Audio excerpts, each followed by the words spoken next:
नमस्कार दोस्तों।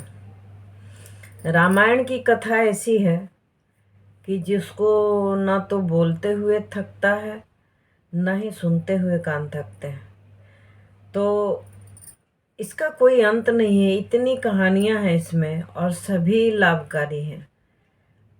कई तरह की कहानियां हैं इसमें, मर्यादा की कहानियां हैं, आज्ञाकारिता की कहानियां हैं। पिता के बात पुत्र मानते हैं, भाई की बात भाई मानते हैं, पत्नी का पति का अनुसरण करना, माता की आज्ञा का पालन करना, सास ससुर की सेवा करना। वन में उतना कष्ट हुआ सीता को, लेकिन उनके साथ चलने में उन्होंने जरा भी नहीं हिचकिचाहट दिखाई। काफी समस्याओं का सामना भी करना पड़ा, लेकिन पति के प्रति अनुराग उनका कम नहीं हुआ। जंगल में रही, वाल्मीकि के आश्रम में उनके बच्चे का जन्म हुआ। काफी कष्ट सहकर एक आम नारी की तरह उन्होंने जीवन यापन किया। उनको जो मात्र एक साड़ी अनुसुईया ने दी थी, सती अनुसुईया ने जब उनसे जंगल में भेंट की थी और एक साड़ी उन्हें दी थी, उस साड़ी का एक गुण था कि वह कभी मैली नहीं होती थी और रोज ही सुबह वह बिल्कुल मैल से रहित हो जाती थी, साफ सुथरी हो जाती थी और शुद्ध हो जाती थी। तो वह अपने साथ कुछ भी लेकर नहीं गई थी अयोध्या से, ना तो जंगल के समय, ना ही वाल्मीकि के आश्रम के समय। और उनका जीवन बिल्कुल एक आम स्त्रियों की तरह कटा। राम 14 वर्ष वनवास में रहे, लक्ष्मण उनके साथ रहे, उनके वियोग में उर्मिला भी घर में रही। भरत ने कुटिया में अपना जीवन 14 साल बिताया।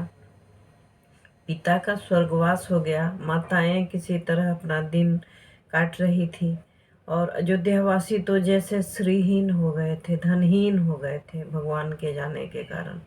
जैसे सूर्य की रोशनी नहीं हो तो पृथ्वी का क्या हाल होता है, वही हाल हो गया था अयोध्यावासियों का जब श्री राम वन की ओर गए थे। तो अब सवाल है कि शुरू से रामायण बालकांड से शुरू होती है, तो अलग अलग कांड में अलग अलग लीलाएं हैं भगवान की।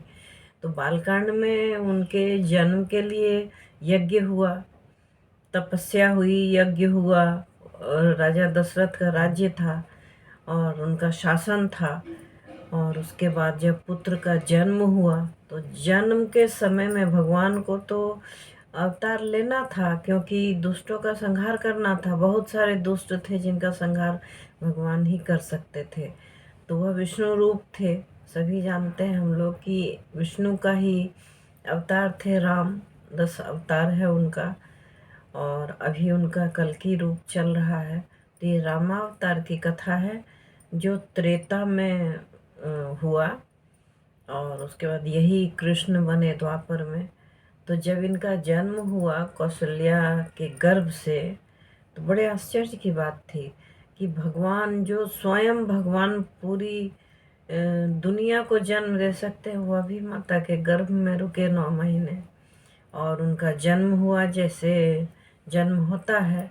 लेकिन माता को उन्होंने अपना वह रूप दिखाया और उन्हें बताया कि वह सिर्फ लीला करने आए हैं और जन ऋषि मुनियों को सुरक्षा देने आए हैं, राक्षसों का नाश करने आए हैं। उन्हें ना तो किसी सत्ता से लोभ है, ना ही राजकाज से लोभ है। उन्हें तो बस अपने कार्य पूरे करना है और फिर अपनी यह देह छोड़ देनी है। तो जब उनका जन्म हुआ तो माता ने उनका जब वह रूप देखा तो बिल्कुल चौंक गई थी और उन देखने के बाद वह अचंभित थी, रोमांचित थी कि भगवान ने उनके गर्भ से जन्म लिया और उनका यह रूप है। ये तो अद्भुत संजोग है, यह तो तकदीर अच्छी है उनकी। उसी समय उन्होंने एक प्रार्थना की थी भगवान से, वही प्रार्थना मैं आपको आज सुनाती हूँ। इसका शीर्षक है, आप सभी जानते हैं, भय प्रकट कृपाला दीन दयाला कौशल्या हितकारी। तो इसके अर्थ के साथ मैं आपके सामने इसको सुनाती हूँ। आप इसे दोहराएं। भगवान बहुत पुण्य देते हैं और आप रोज इसको सुन सकते हैं और गा सकते हैं और राम नवमी के दिन भी गा सकते हैं, भगवान के जन्म का दिन है। दीपावली में भी गा सकते हैं, भगवान के विजय का दिन है। और आप नित्य गा सकते हैं। अगर इसको रोज रोज दोहराएंगे तो यह याद हो जाएगा, और याद होने के बाद आप बिल्कुल मुखस्त गा सकते हैं। आपको किसी ग्रंथ का सहारा नहीं लेना पड़ेगा। भगवान की कृपा है कि इतनी कठिन भाषा है इसकी, छंद में है ये, सोरठा नहीं, छंद में है ये। तो छंद भी आपको याद आ जाएगा और आप उसी तरह गा पाएंगे जैसे हिंदी में कोई गीत गाते हैं। तो चलिए शुरू करते हैं।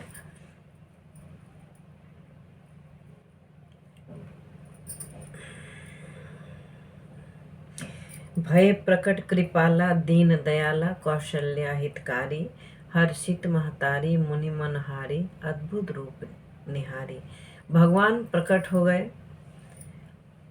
और कौन थे वह भगवान? श्री राम थे और कौशल्या के हितकारी थे। उनको देखकर माता हर्षित हुई। हर्षित महतारी मुनि मनहारी अद्भुत रूप निहारी। मुनियों के मन को हरने वाली का रूप जो था वह अद्भुत था, जिसको देखकर माता बहुत हर्षित हुई। तो कौशल्या हितकारी मुनि मनहारी अद्भुत रूप निहारी। कौशल्या के हित करने वाले श्री राम का जन्म हुआ था और मुनियों के मन को हरने वाले उनके अद्भुत रूप को देखकर माता बहुत प्रसन्न हुई। लोचन अभिरामा तनु घन श्यामा, निज आयुध भुजचारी, भूषण वनमाला नयन विशाला, शोभा सिंधु खरारी। लोचन अभिरामा, मन नयनों को सुख देने वाले थे। तनु घन श्यामा, नील वर्ण के थे, मेघों के रंग के थे। घन श्याम थे, श्याम घन होता है मेघ, मेघ की तरह श्याम वर्ण था उनके शरीर का।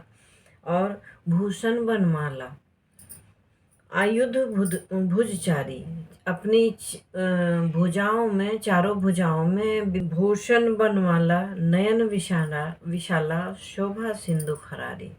भूषण वनमाला, वनमाला वन के फूलों की जो माला थी वो उनके गले में सुशोभित थी। और उनके नेत्र विशाल थे, सुंदर कमल की तरह नेत्र, कमल नयन कहे जाते हैं वह, कमल नयन की तरह उनके कमल की तरह उनके नेत्र थे। और शोभा सिंधु खरारी, उनकी शोभा कैसी थी? बहुत सुंदर थी। और वह समुद्र और खर को मारने वाले थे। जन्म लिया था उन्होंने कौशल्या के गर्भ से। तो उनके रूप का जो वर्णन है वो वर्णन इसमें बताया गया है कि लोचन को सुख देने वाले, आंखों को सुख देने वाले थे। उनका शरीर जो था वो घन की तरह श्याम था, मतलब मेघ की तरह नीला था, सांवला रंग था उनका। और निज आयुध भुजचारी, उनके चारों हाथों में शंख चक्र गदा पद्म था। और भूषण वनमाला नयन विशाला, शोभा सिंधु खरारी, उनके गले में वनमाला थी, उनका आभूषण यही था। और उनकी आंखें बहुत बड़ी थी और वह खर और समुद्र को जैसे दैत्य को मारने वाले थे।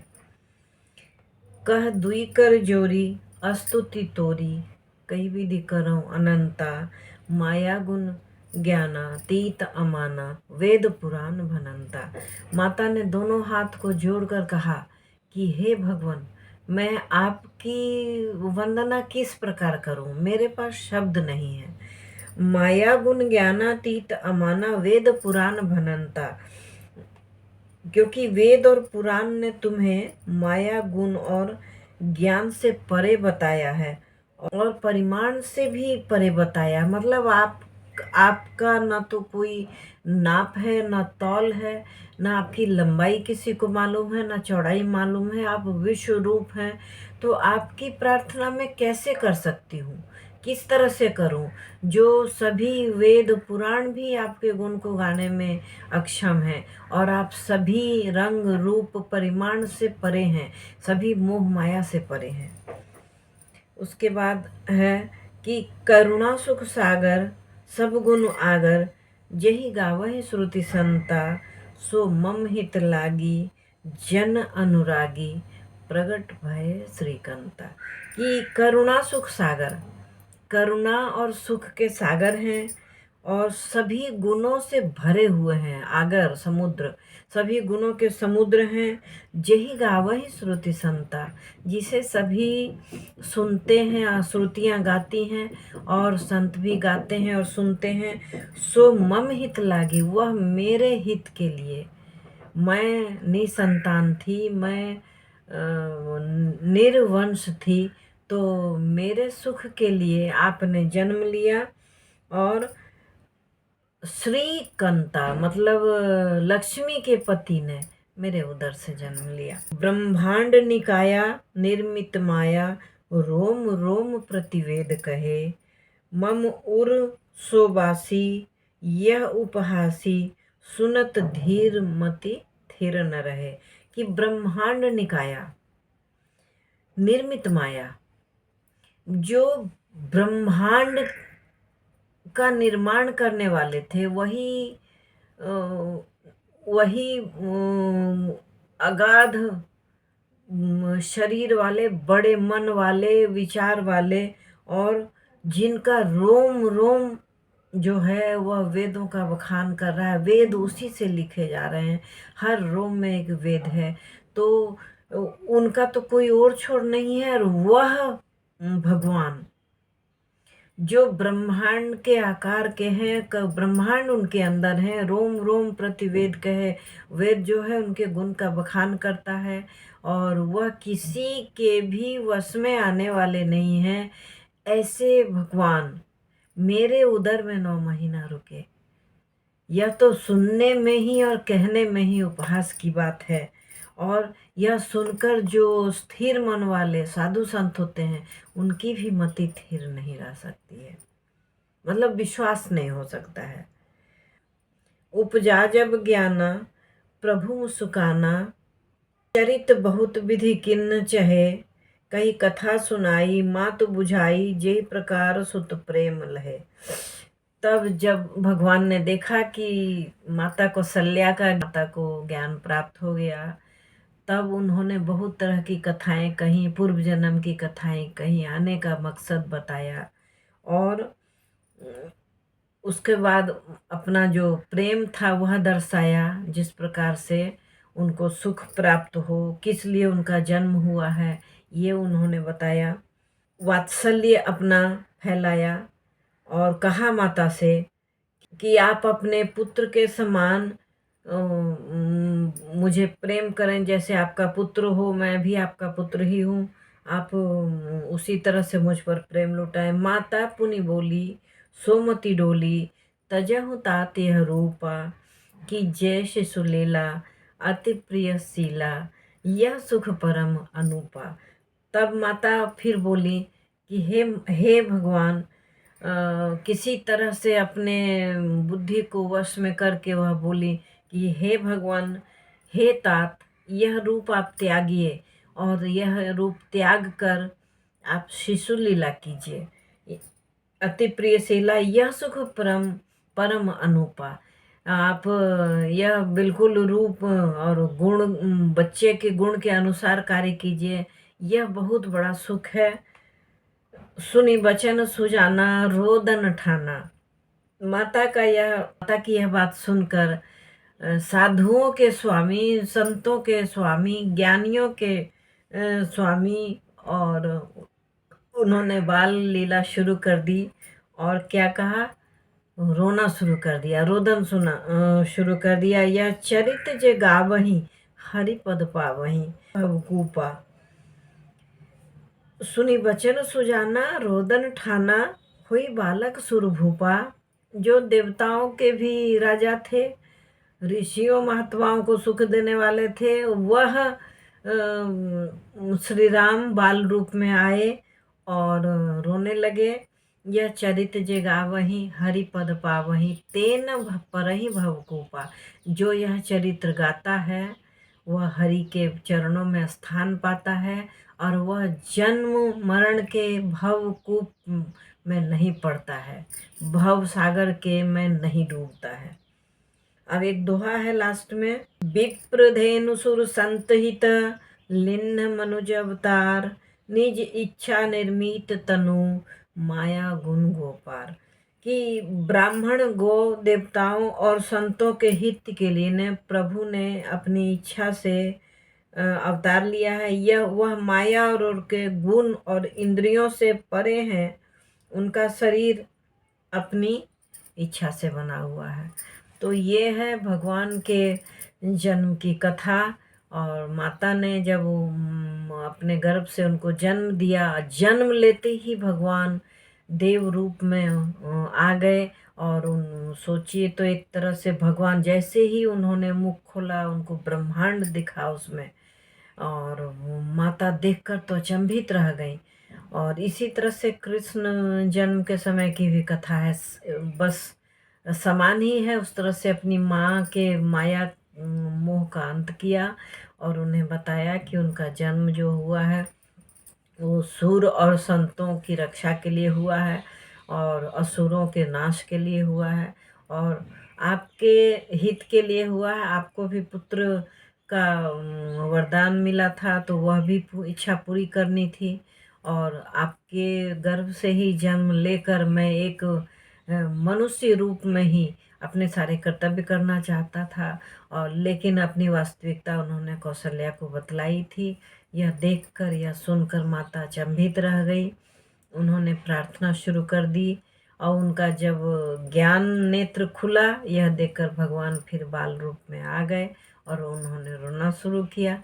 और रोने के बाद सबको पता चला कि कौशल्या के पुत्र हुआ है।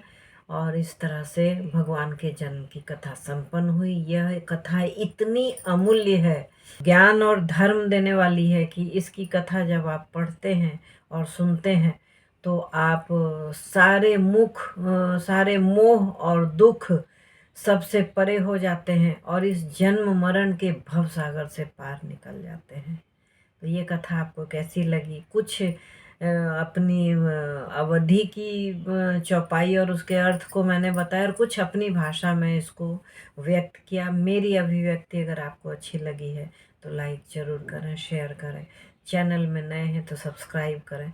एक बेल बटन आता है उसे हिट अवश्य करें। ज़्यादा से ज़्यादा शेयर करें, कमेंट भी करें, मुझे सपोर्ट करें मुझे। Thanks for watching. नमस्कार।